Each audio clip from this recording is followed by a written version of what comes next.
What are you doing here? Trust me, the last thing I wanted to do was show up today, but even your own mother seems to think we need to talk. Well, what I need is for you to... Don't marry him. Chuck. Don't marry him. All those people out there are waiting for me. Yes, they are. But they also want you to be happy, which you're not going to be if you go through with this. Tell me I'm wrong and I'll leave.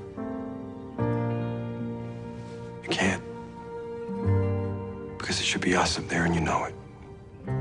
It isn't that simple. It's only that simple. You told me you loved me. I know it was true. It is. Of course I love you, Chuck. I've always loved you. I love you more and more every day, if it's even possible to love someone that much. Get out of here with me right now. We can go anywhere just as long as we're together. I know you can't understand. And I don't expect you to. But even if I weren't with Louis, I couldn't be with you.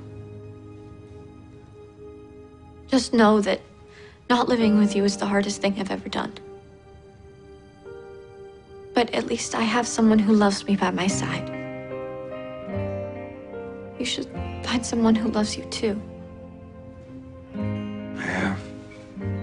She's standing right in front of me. I know it sounds crazy, but I really am doing this for you.